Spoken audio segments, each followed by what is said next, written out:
Bata pa lang si Myla, suki na siya ni Mang Lando sa pagbili ng sorbetes na itinitinda nito. Siya kasi ang tipo ng bata na sobrang saya na kapag nakakain ng ice cream sa isang araw. Ngayon nga ay lumaki na siya at wala halos na bago kay Myla. Siya pa rin ang tipo na kapag nakakita ng nagtitinda ng ice cream ay talagang napapabili siya. 19 anyos na si Myla at hindi na nag-aaral dahil inuna niya ang kanyang mga kapatid. Nagbabantay lamang siya ng kanilang maliit na tindahan sa kanto habang abala naman sa trabaho ang kanyang mga magulang. Nasa Maynila at nagtatrabaho bilang construction worker ang kanyang ama. Habang namamasukan naman na serbidora sa kantinang kanyang ina. Sa bayan ito nagtatrabaho, kaya naman sa umaga ay mag-isa lamang si Myla sa kanilang bahay, lalo na kapag may pasok ang kanyang mga kapatid. Isa na rin sa rason kung bakit mas pinili ng magulang ni Myla na ang mga kapatid niya ang pag-aralin ay dahil mahina siya sa klase. Aminado naman si Myla sa bagay na yun at maging siya ay tamad din naman sa klase, kaya pabor na rin sa kanya ang tumigil. Araw ng Lunes, abala ang lahat sa kanya-kanyang trabaho at ang mga estudyante ay naghahanda na sa pagpasok. Si Myla ay muli na namang maiiwan sa kanilang maliit na tindahan. Pagsapit ng 10:00 ng umaga, pagkatapos niyang mag-agahan ay narinig niya ang pamilyar na tunog mula sa hindi kalayuan. Palapit ng palapit yun. Tiyak niyang si Mang Lando na naman yun at naglalako ng sorbetes. Nagalak si Myla at kaagad na inabangan si Mang Lando. Talagang sarap na sarap kasi siya sa tinda nitong sorbetes. Ilang sandali pa nga ay huminto na ito sa labas ng kanilang tindahan. Kilalang kilala na siya nito.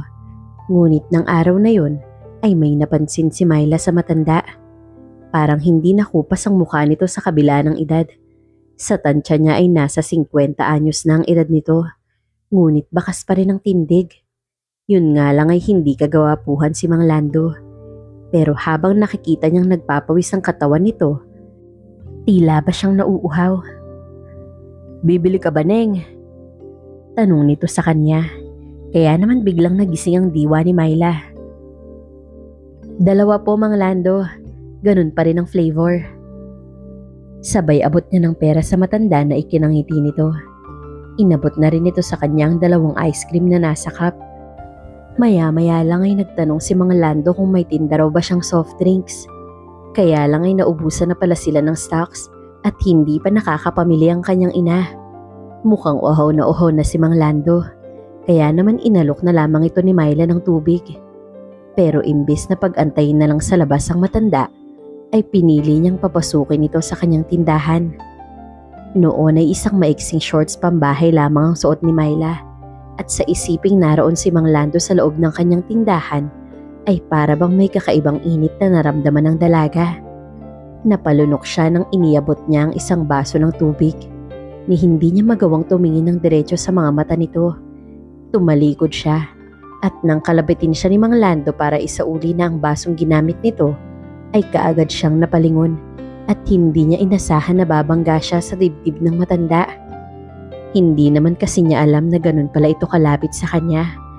Kaagad na humingi ng paumanhin si Mang Lando at mukhang natuod din ito sa kanyang harapan. Matagal bago pa ito lumabas sa kanyang tindahan. Hindi na alam ni Myla kung nakaalis na ba ito.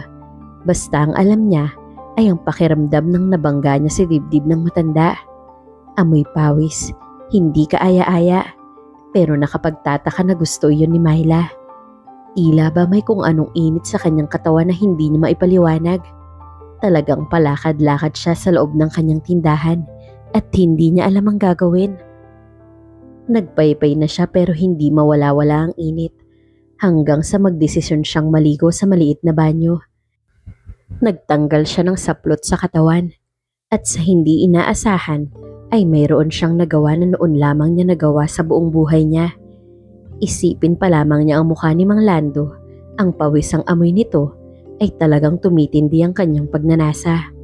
Kaya naman habang nasa loob siya ng banyo, iniisip niya ang lahat ng yun at unti-unti na siyang nilamon ng kagustuhan sa isang bagay. Ibinaba niya ang kanyang kamay at dahan-dahan na hinaplos ang bagay na yun. Napapikit siya nang makaramdam siya ng kakaibang ligaya. Mas idiniin niya pa ang kanyang kamay roon at talagang kakaiba ang dulot nitong ligaya.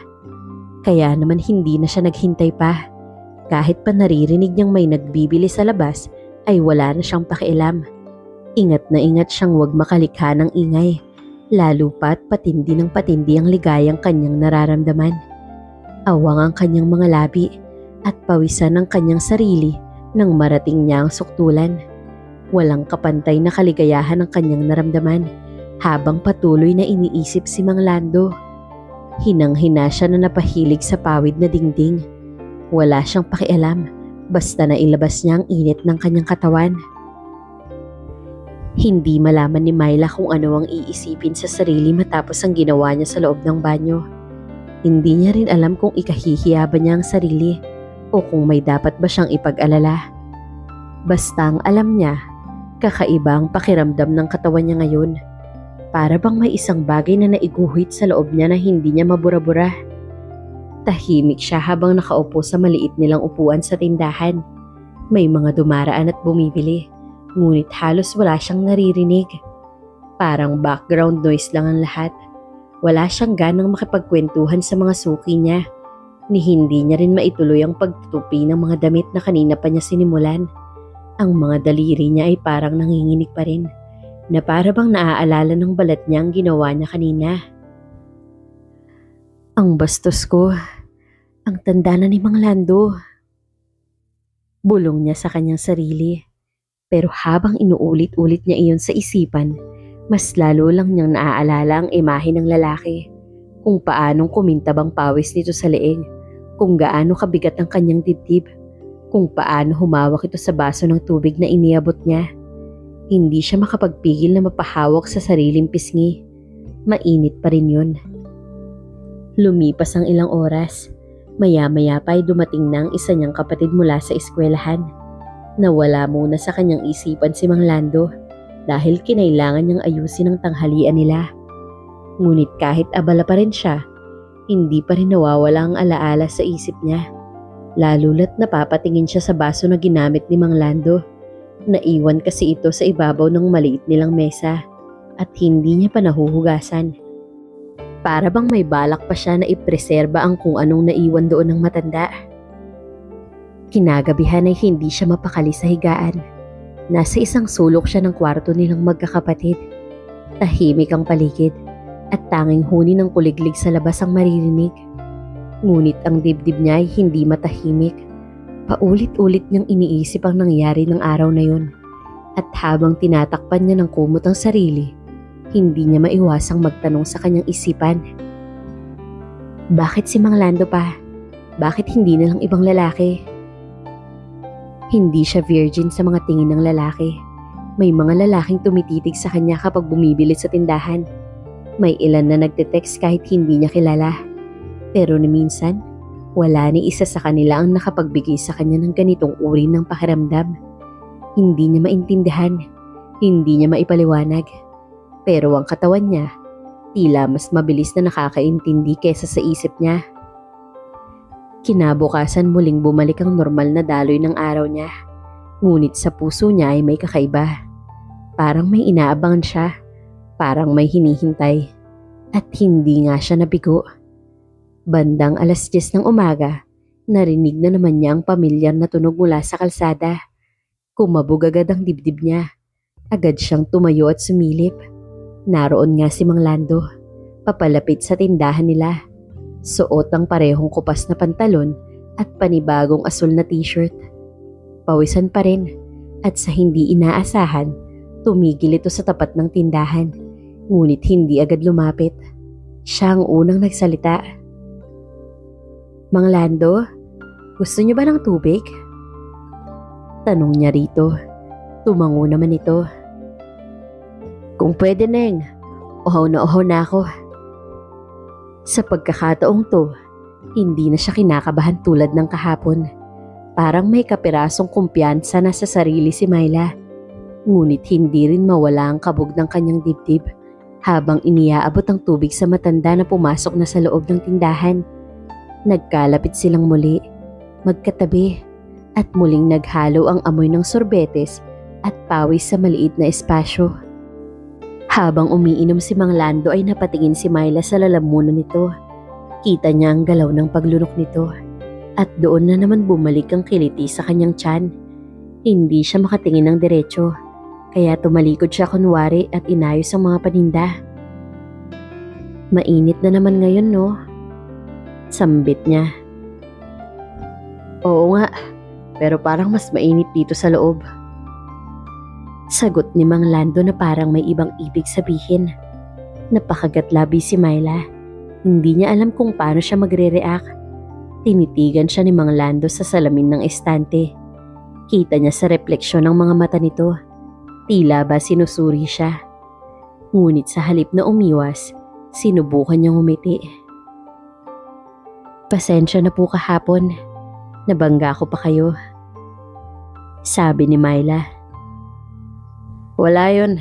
Medyo nagulat lang ako. Pero ayos lang naman. Tahimik silang dalawa. Pareho yatang walang alam kung ano ang isusunod. Hanggang sa maya-maya pa ay nagpaalam na si Mang Lando. Sige po Mang Lando, ingat po kayo. Sambit ni Myla.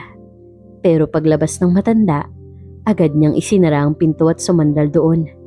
Napasinghap siya ng tuluyan. Ano ba tong iniisip ko?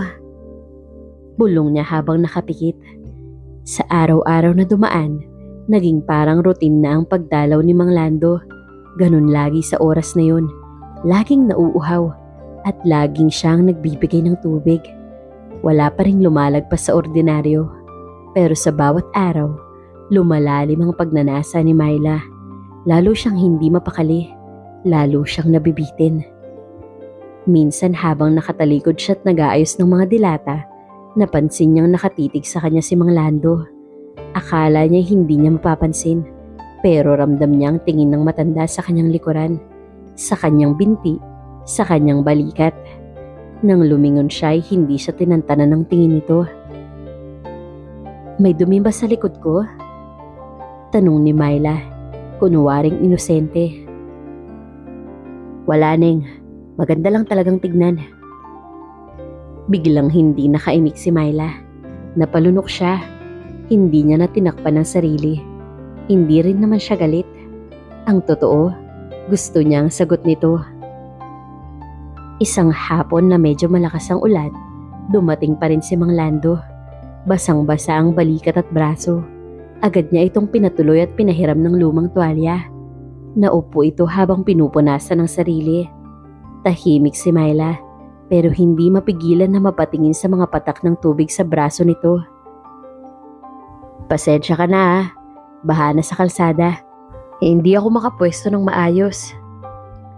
Ayos lang po. Mabuti nga po at dito na lang muna kayo habang malakas pa ang ulan. Nang sangdaling yun, parang lalong lumapit ang agwat nilang dalawa. Parang konting tulak lang ay babagsak na sila sa bangin ng tukso. Ngunit pareho silang pinipigilan ng sarili. Pareho silang nagkukunwaring hindi nila ramdam ang init ng bawat katahimikan. At nang humupa ang ulan, tahimik lang na nagpaalam si Mang Lando.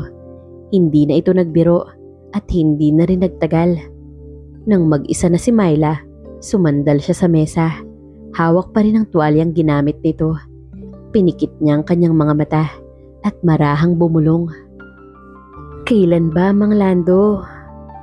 Pero alam niyang hindi ngayon at hindi niya rin alam kung dapat niya ba talagang gustuhin. Simula nung araw na inulan at nagpatuyo si Mang Lando sa loob ng tindahan ni Myla, tila mas lumalim pa ang pagkalito sa damdamin ng dalaga. Ngunit hindi iyon pagkalitong may kasamang kilig o kabog ng pusong umiibig. Wala, hindi niya gustong mahalin si Mang Lando. Ang totoo, hindi niya nga sigurado kung gusto niya ito bilang tao.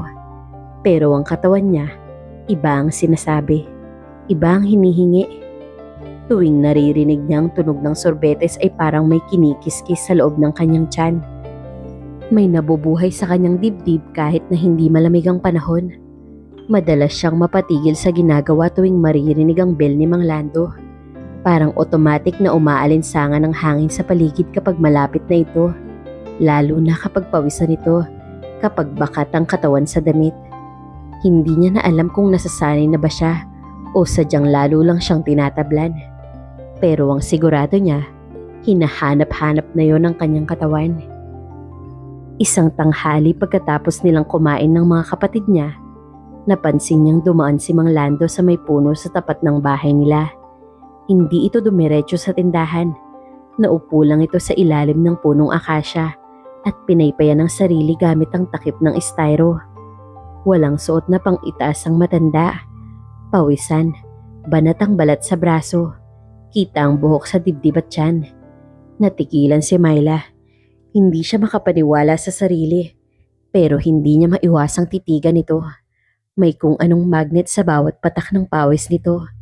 Parang gusto niyang puntahan at amuyin. Hindi dahil curious siya, kundi dahil hinahanap na iyon ang laman niya. Nagkunwari siyang nagwawalis ng bakuran para makalapit, pero hindi walis ang hawak niya, kundi basong may lamig na tubig.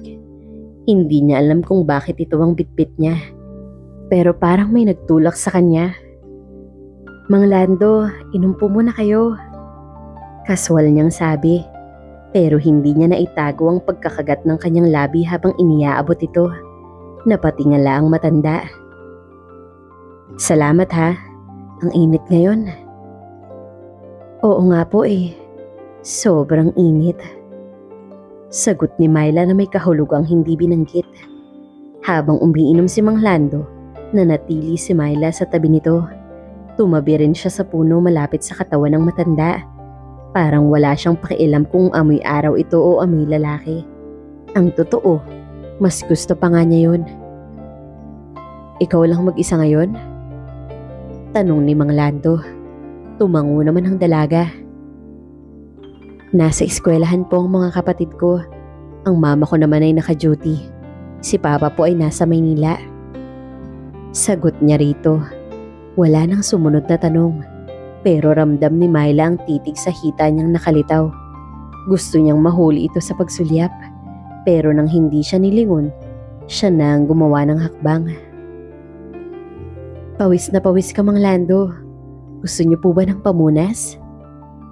Tanong niya, kunwaring concern. "Kung meron bakit hindi?" Sagot nito. Mabilis siyang tumakbo papasok at bumalik na may maliit na tuwalya.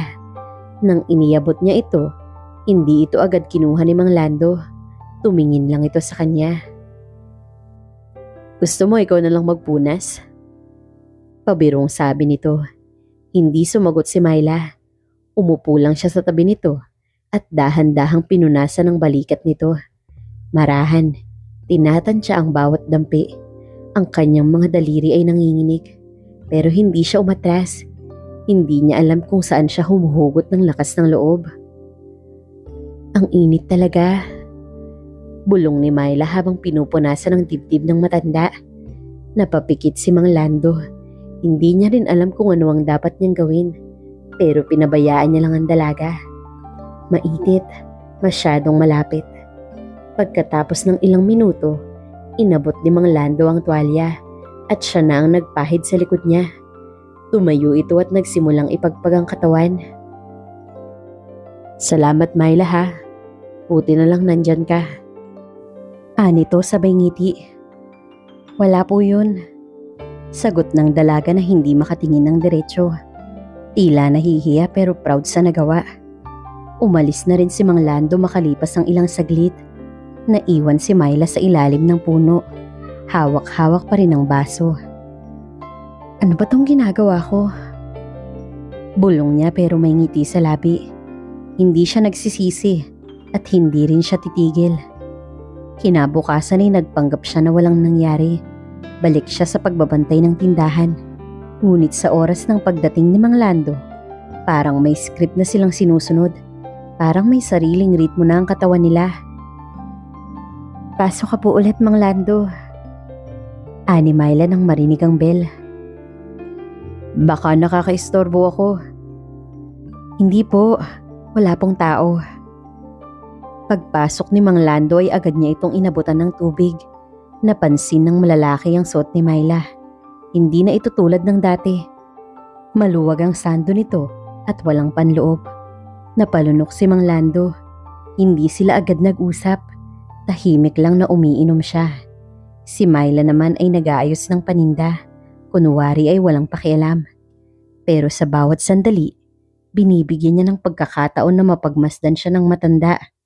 Nang inabot sa kanya ang baso ay sinadya niyang hawakan ito. Sandaling nagtagpo ang balat nila. Mainit at parang may dumaloy na kuryente. "Sorry po," bulong ni Myla. "Ayos lang," tugon ni Mang Lando. Pero hindi agad bumitaw si Myla. Sandaling nanatili ang kamay niya sa ibabaw ng kamay ni Mang Lando. Tumingala siya at doon ay muling nagtama ang kanilang paningin. "Okay lang po ba kayo? Mainit pa rin ba ang pakiramdam niyo?" Tanong niya rito. "Mainit pa rin, lalo na ngayon." Napangiti si Myla. Hindi na siya nagtanong pa at hindi rin siya umatras. Alam niyang alam ni Mang Lando ang ibig niyang sabihin. Pero hanggang tingin lang ito. Hindi gumagalaw, hindi ito lumalapit. At sa totoo lang, iyon ang lalong nagpapasabik kay Myla. Sa mga sumunod na araw, nagiging mas mapanghas na siya. Minsan ay kunwari naliligo siya habang dadaan si Mang Lando. Minsan ay sinasadya niyang magtapis lang ng tuwalya habang nasa loob pa ang matanda. Ngunit ni minsan, hindi ito tinablan, hindi siya nilapitan. Pero sa bawat gabing natutulog siya, hawak-hawak niya ang sarili. At sa isipan niya, si Mang Lando pa rin ang laman. Wala siyang nararamdaman na pag-ibig. Wala siyang balak mahalin si Mang Lando. Pero gusto niya itong tikman. Gusto niyang maramdaman ang bigat ng katawan nito sa kanya. Gusto niyang marinig ang boses nito habang pinupuno ang init sa katawan niya. At alam niyang darating din ang araw na yun. Hindi na talaga matahimik si Myla. Sa bawat araw na lumilipas, para siyang sinisilaban. Hindi dahil sa nararamdaman niyang pag-ibig. Wala yun sa kanyang isipan. Ni wala siyang balak na mahulog sa isang matandang tulad ni Mang Lando.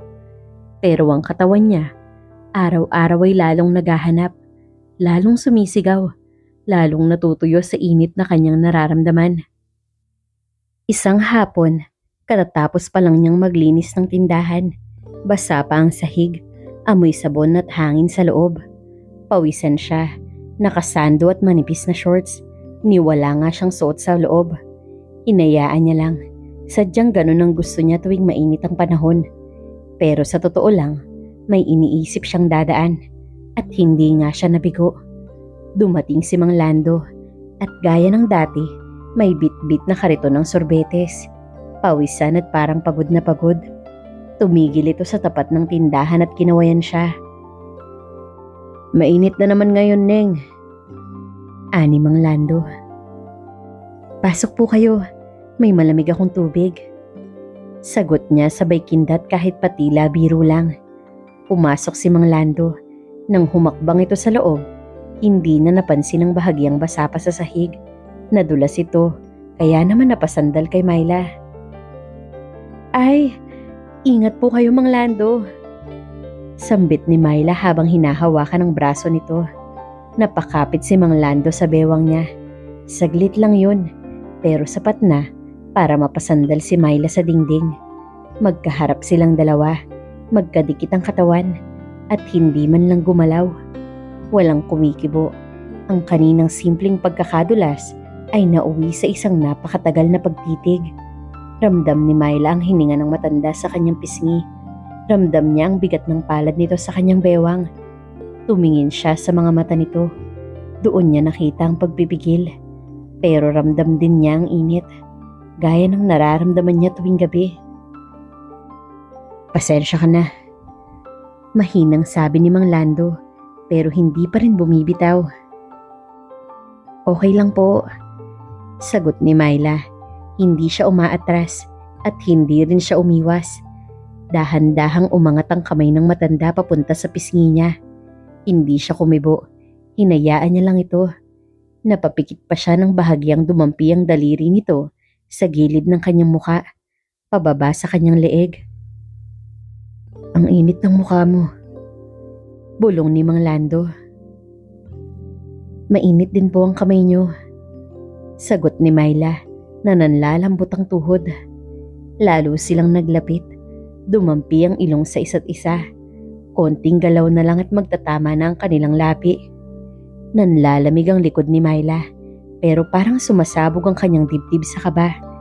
Gusto niyang maramdaman ang halik ni Mang Lando. Gusto niyang malaman kung anong lasa ng halik ng isang lalaking may edad na. Hindi na siya nakapagpigil pa. Pumikit na si Myla. Ngunit bago pa man maglapat ang kanilang mga labi, may nagsalita sa labas. "Pabili nga po ng soft drinks." Sigaw ng isang lalaking tricycle driver. Parang biglang nabuhusan ng malamig na tubig ang buong katawan ni Myla. Mabilis siyang natauhan at bahagyang itinulak si Mang Lando palayo. "Sandali lang po." Sigaw niya sabay takbo palabas ng tindahan. Si Mang Lando naman ay mabilis na umatras. Humakbang ito at nagtago sa likod ng kurtina. Hinihingal ito. Halatang ninerbiyos. Bumili ng 2 soft drinks ang tricycle driver. Nagbayad, ngumiti at umalis. Agad na isinara ni Myla ang gate pagkatapos. Pagbalik niya sa loob ay hindi niya alam kung matatawa o maiinis siya. Naabutan niya si Mang Lando na nakaupo sa kahoy na upuan. Pinapahid ang pawis sa noo. Kainis naman yung timing. Bulong ni Myla habang nilalapag ang sukli sa kahon. Napatingin sa kanyang matanda. "Pasensya ka na, Myla. Hindi ko naman sinasadya." "Hindi ko rin po sinasadya, Mang Lando. Pero kasi bitin eh." Natahimik si Mang Lando. Hindi ito makatingin sa kanya. Pero naramdaman ni Myla na gusto rin itong ituloy ang kanina. Kaya lang ay nauunahan pa rin ito ng hiya. Lumapit siya at tumayo sa harap nito. Tinignan niya ng diretso ang matanda. "Bakit po kayo natatakot o nahihiya?" Hindi ito tama. Bata ka pa. Ako, matanda na. Maaari mong pagsisihan to sa huli." "Hindi naman ako umiibig sa inyo, Mang Lando. Huwag po kayong mag-alala. Hindi ako naghahanap ng boyfriend." Diretsong sagot niya, puno ng tapang at init. Nanatiling tahimik ang lalaki. Tumango lang ito. Tumayo at kinuha ang takip ng sorbetes. "Sige, aalis na ako, Myla. Salamat sa tubig." Hindi siya sinagot ng dalaga. Sinundan lang niya ng tingin ito hanggang makalabas ng gate. Nang wala na ito sa paningin, naupo siya sa upuan at napahampas sa lamesa. Kainis naman na timing yun. Kung hindi lang dumating yung bibili. Napakagat siya sa labi. Nanginginig ang tuhod niya. Ang katawan niya ay uhaw pa rin. Nabitin siya. At sa totoo lang, mas uminit palalo ang pakiramdam niya. Ilang minuto siyang nanatiling tahimik.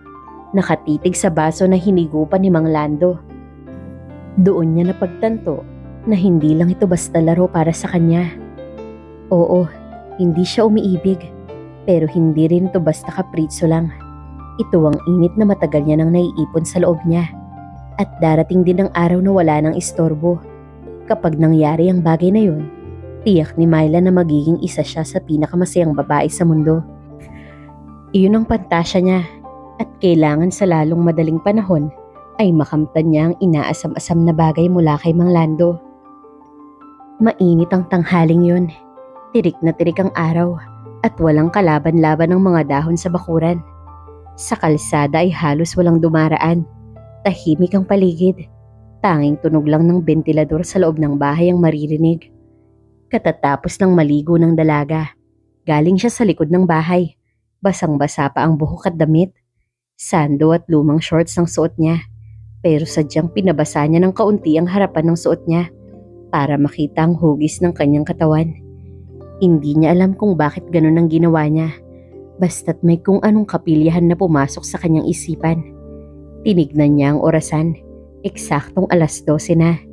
Dito karaniwang dumadaan si Mang Lando. Tumayo siya sa may pinto ng tindahan at sumilip. At gaya ng inaasahan, naroon nga ang kariton ng sorbetes nito.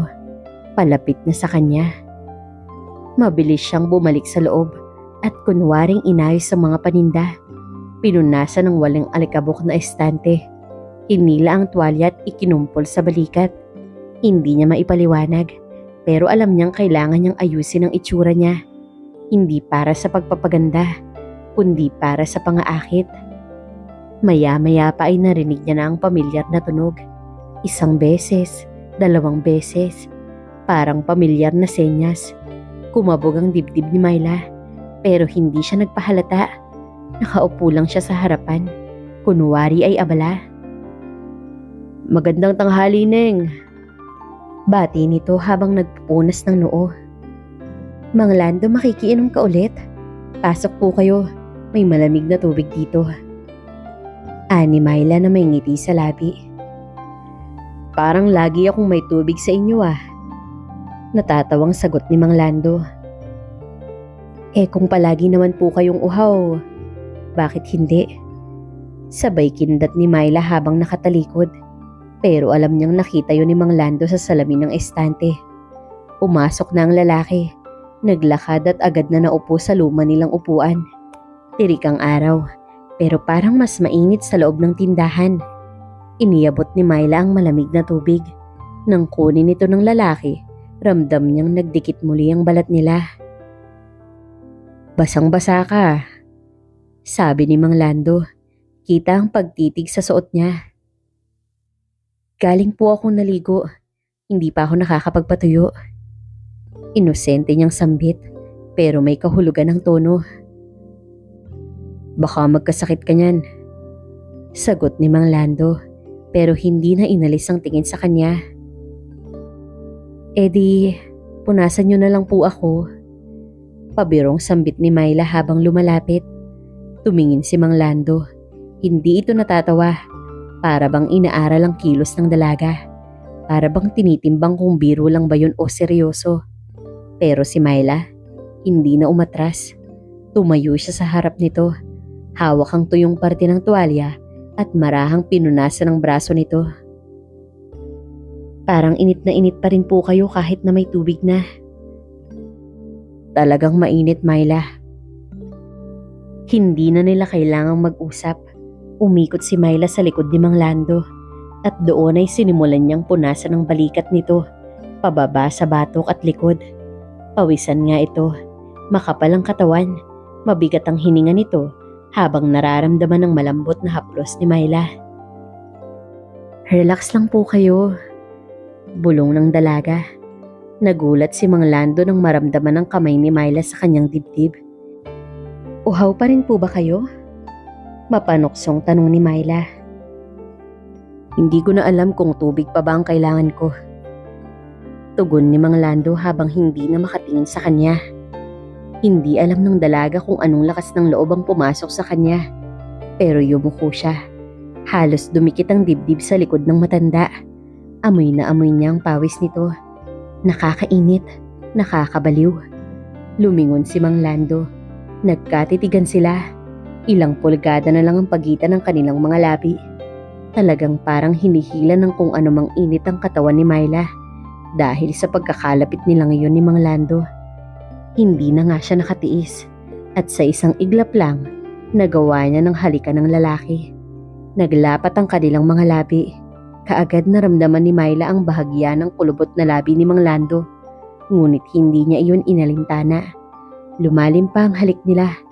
Inila pa niya ang matanda sa maliit na bodega na lalagyanan ng mga karton. Doon ay si Myla na mismo ang nagtanggal ng kanyang mga saplot na halos ikaluwa naman ng mata ni Mang Lando. Hanggang sa natagpuan na lamang ni Myla na bumaba siya. Balak niya itong paligayahin sa paraang alam niya. Hindi naman siya nabigo. Nang tumambad sa kanya ang bagay na yon ay agad niya iyong sinunggaban. Nasasabik si Myla sa mga oras na yon. Hindi niya na pinatagal pa. At kita naman niyang gustong-gusto ni Mang Lando ang nangyayari sa kanila. Tumayo na nga si Myla. Sa kauna-unahang pagkakataon ay naramdaman niya ang init ng isang lalaki sa loob niya. Hindi niya inalintana ang sakit. Yun ang unang beses niya. Inalay niya lahat sa isa lamang matanda na katulad ni Mang Lando. Ganun pala ang pakiramdam. Nakakabaliw. Kaya naman kahit narinig nilang may bumibili sa labas, ay nagpatuloy sila. Tahimik at pinipigilan ng makalikha ng ingay. Hanggang sa magsimula ng gumalaw si Mang Lando. Walang katulad na ligaya ang naramdaman ni Myla. Napaawang ang kanyang mga labi. Halos walang pagsidla ng labis na ligaya. Sa wakas ay nakamit niya ang pangarap niya. Napakapit siya sa dingding ng bodega. Habang pabilis ng pabilis ang bawat galaw nito. Ramdam niya ang panggigigil nito. Iyon na nga ang pinakamasayang araw ni Myla. Nang araw na yun ay nakamtan niya ang walang hanggang ligaya. Halos manginig ang kanyang buong kalamnan ng makamit ang sukdulan. Talagang binuhos lahat ni Mang Lando sa kanyang kaloob-looban. Walang tinira at ganun ito kagigil sa kanya. Alam ni Myla na hindi pa roon magtatapos ang init na sinimulan nila ni Mang Lando. At handa siyang harapin ang mga susunod pang tagpo.